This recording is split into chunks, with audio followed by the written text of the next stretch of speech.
Good afternoon, class. My name is Oscar Maldonado, and today I'm going to be sharing with you guys my informative speech about scuba diving. So to start things off, I'm going to be starting with the question: have you guys ever considered scuba diving or ever wondered about the process of how to do it? So today I'm going to be talking about the process of getting certified for scuba diving and what you can do with these certifications.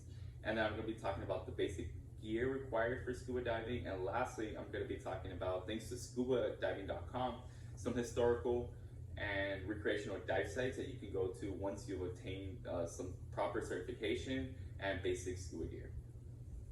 I'm a qualified person because I've done extensive research on the matter. Me myself want to go scuba diving someday. So I've compiled this information for you and gonna present it to you in this speech for you today. So I'm now gonna share with you guys the certification process and the globally accepted certification companies that offer these certifications for scuba diving. So thanks to scisdi.com, we have this diagram which shows the three globally accepted companies internationally that offer 3 tiers of certification, ranging from beginner to intermediate to master level. And these companies are PADI, which is Professional Association of Diving Institute, and we have SDI, which is Scuba Diving International, and we have SSI, which is Scuba School International. Now that I told you about the 3 certifications that are offered by these globally accepted companies, I'm now going to share a brief description of the requirements for each of the tiers. So for the first tier, you need to complete the open water exam and a total of 5 pool dives and 2 lake or ocean dives. For the second tier, you need to complete the advanced open water exam and 5 pool dives and 5 lake or ocean dives. And lastly, we have the third tier, which is the master tier, and for that certification, you need to complete the master or / rescue exam, as well as have 40 log dives. Okay, now that I've told you about the prerequisites or requirements for these certification levels, what do you do with them? What can you do with them, right? So for the first level, you're able to dive up to 40 feet with the scuba instructor. And then for the second level, you're able to dive up to 100 feet with the scuba instructor.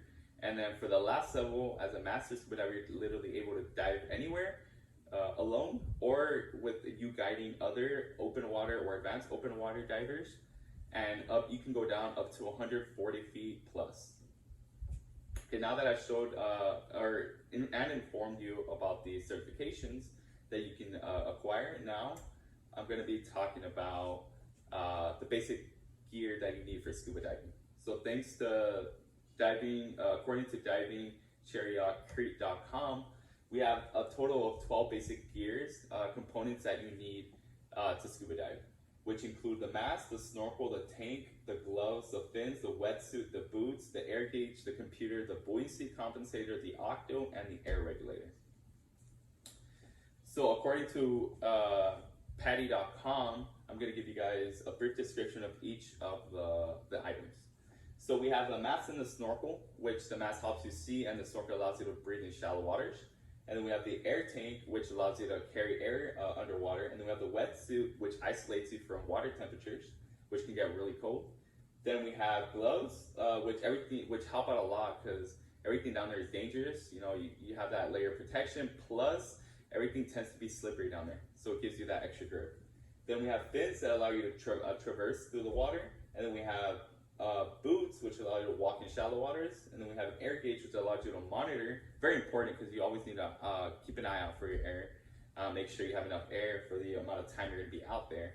And then we have a computer, which controls your surroundings, which lets you know about your surroundings, let you know your depth level, how deep you are in the water.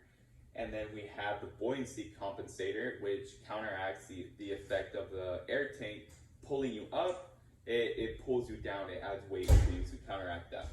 And then we have the air regulator, which controls the air tank and controls the airflow of the air tank. so you're able to, so it translates to, it regulates the air, so you're able to breathe it in. And then we have the octo, which allows you, it's a mouthpiece that allows you to actually breathe.